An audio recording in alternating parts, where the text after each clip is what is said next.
Today I'm here to talk about my startup. I do startups. This is my startup, and this is the one that I want to talk to you about.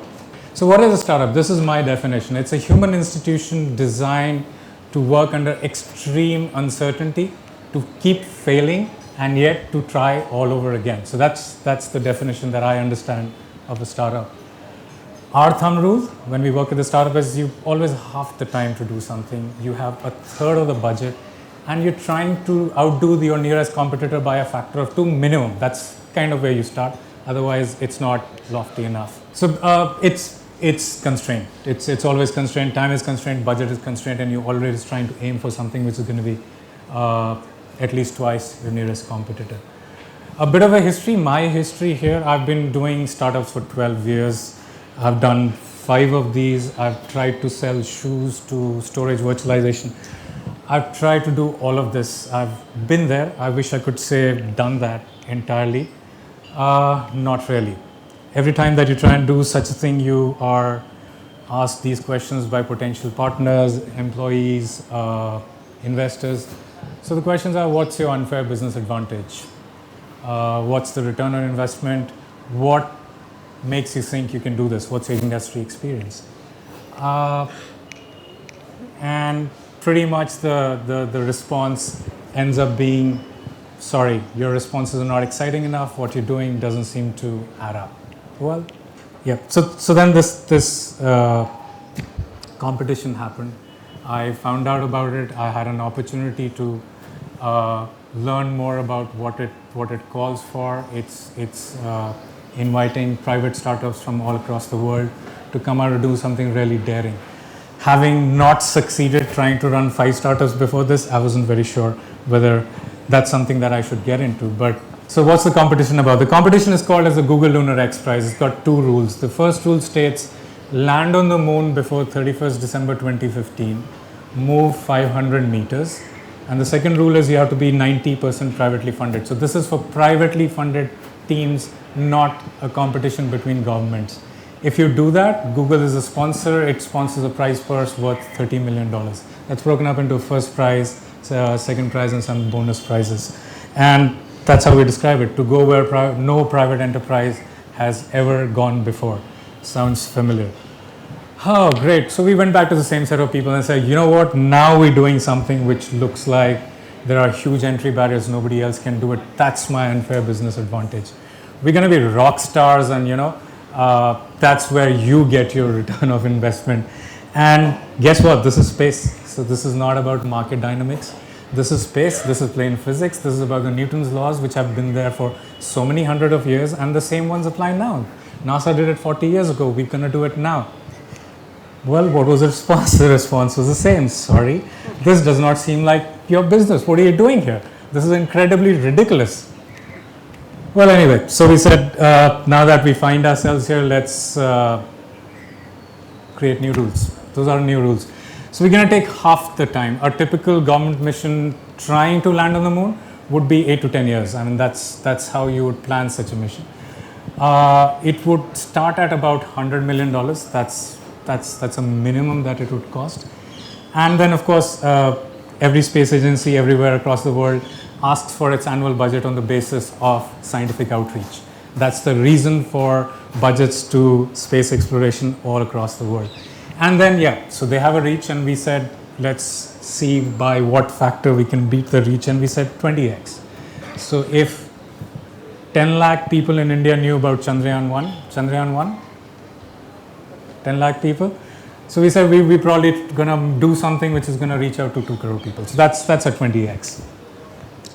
Planning and strategy. How do you start planning this? So all this is with us, with our heads down on the back of our envelope, saying how do you even start to plan such a thing?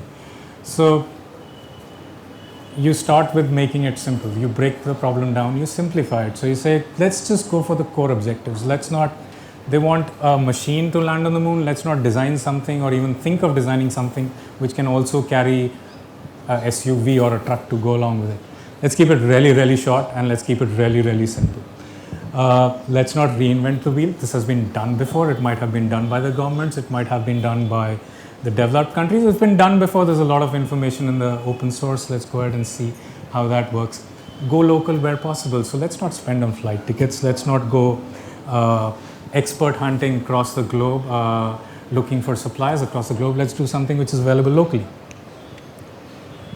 What are the outcome of those design philosophy? The outcome of the design philosophy is there are certain things that impact aerospace costs. So aircraft always has to be really, really light. So a spacecraft has to be even lighter. So a typical Chandrayaan 1 was 2 tons, that's 2000 kgs. So let's go 1/10. So we literally put a control there saying we will not exceed 200 kgs. The payload, which is what is going to land and move around on the surface of the moon, that's called lunar payload. We said, you know what, let's keep that low as well. So a government mission would try and land about 200 kgs worth of scientific equipment. We said we're going to land about 25. 1/10 is the mission life. So the planned life for us is a few weeks as opposed to a year or multiple years for a government mission, and least mission complexity. So we'll not try and do exotic stuff. So if we're aiming for the moon and we miss it, we're not going to go around the Mars and try landing again. Some of the NASA missions can do that. That's pretty amazing engineering. We're not aiming for that. Now we've been with this for 2 years. With our heads down, we have 4 or 5 advisors from ISRO who support us. We are 5 founders from various backgrounds. I'm one of them. We have 10 full-time engineers, really sharp, really bright guys. Some of them quit full-time jobs to come work for us, which was pretty amazing. 24 collaborators, so these are people who collaborate, contribute when they can, if they can. And of course, Facebook. Without social media, we wouldn't be anywhere. So 15,000 followers on Facebook, huge, huge plus for us. Where do we see us taking this? We believe this is the tip of the iceberg. We believe what we're doing here can literally unleash a new industry vertical in our country. So when the IT revolution happened, we have these top 5, 6, 7, 8, 9, 10 companies which employ anything between 100,000 to 200,000 people. But the IT sector is so big because you have 500,000 companies which employ 5 people each.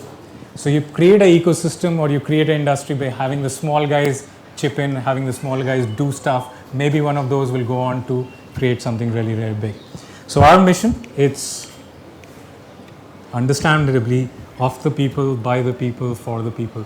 So it is a startup, it's a small private company which is going to attempt to do that, but we believe if we manage to do it, it's going to be something which is going to be a matter of pride for the entire nation. So that's us giving it back to the nation. I'm going to cut out into a short video to explain what I'm talking about. So we're not building a rocket. So I hope I didn't try and suggest any of that. We are building what is called as a lunar rover. So that's a small impression of that. This goes inside what is called as a lunar lander. So the device which will land on the moon goes on top of some rocket boosters. Goes inside what is called as a nose cone of a rocket. That's the 4th stage. Goes on top of the 3rd stage, 2nd stage, 1st stage. So these are the 4 stages of a rocket. We're modeling this on PSLV, which is our local launch provider. How does a rocket go to the moon? It starts from Earth. It takes off from Earth, very close to mean sea level, climbs to a height of about 800 kilometers and goes into what is called as a low Earth orbit. It's a steady orbit. If I left an object there at a particular velocity, it'll keep going around the Earth forever. So that's us going around the Earth. We want to go to the moon, so what we're going to do is we're going to start firing our thrusters here, so that we fire once. When we fire the first time, our orbit becomes oblique and it becomes longer. When we fire the second time, our orbit is so large that the moon is at the apogee, the other end of the ellipse. So that's us going towards the moon. As we approach the moon, what is going to happen is the velocity of the craft is going to be really, really large. So you're going to have to slow yourself down. There is no air, you can't use parachutes, you can't use airbags. So you fire a rocket engine to slow yourself down. You look at the ground to figure out what's a good place to land. You slow down, you touch down on the surface of the moon, do a post-landing verification, deploy your payload, which in this case is a lunar rover, talk back to Earth saying, here's my scientific data, here's my engineering data, here's where I've landed. And if we do this before the other teams, maybe we go on to win the Google Lunar X Prize. So that's the rover coming out and then deploying itself. So we'll cut back to the presentation. So that was how we intend to do it. So that's a simulation of how we intend to do it. Here's how we went about it. So it always starts with a sketch. It always starts with an idea. Then you get more sketches and you try and sketch more of how you're going to do, what you're going to do, where you're going to do. Then you get into animation. You just saw that animation. Then you get into a little bit of simulation. This is rendered in SolidWorks. So this is how it will look when it is built. And this is a small little thing which is built out of a garage in Noida. This is to true size, and of course the equipment needs to go into it. We need to complete the design and all of that along with this. We still have a long way to go, but after 2 years of having tried, failed, tried again, failed, tried, now we have one of India's largest, I'm not going to take names, so we're just going to describe these. So one of India's largest government aerospace labs who's interested in working with us.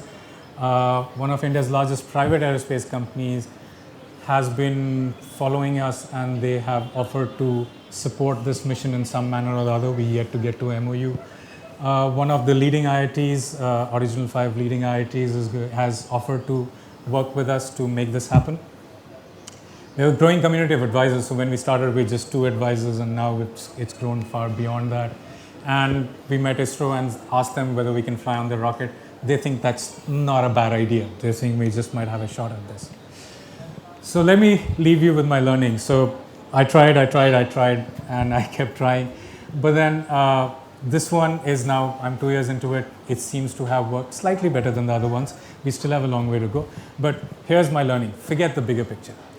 If every day in the morning I got up thinking I'm going to land on the moon, I don't think that's going to happen. So forget the bigger picture. Just look at the next objective. Just look at the next week, next quarter. You do a bigger picture planning, high level, philosophical, great, but just don't get daunted by the overall picture. Look at the next week or the next month or the next quarter. Don't give up. We believe the reason that our team is where it is because it was the right kind of crazy at the right time, at the right place. So if you give up, you never know, you will never get to the right place, and you'll never be at the right time. And then of course, don't look up too often. So had we kept looking for feedback, and we did that when we started, we kept looking for feedback, we kept asking people how to do this, whether this is right, whether this is going in the right direction. You know what, that doesn't always help you. So put your head down, ram your way through, get to the next milestone, plan the milestone after that, and go from there. You cannot keep looking up all the time. So that's it from me today. Our team is called Team Indus. Go look us up on Facebook, and we'll be happy for your support. Thank you.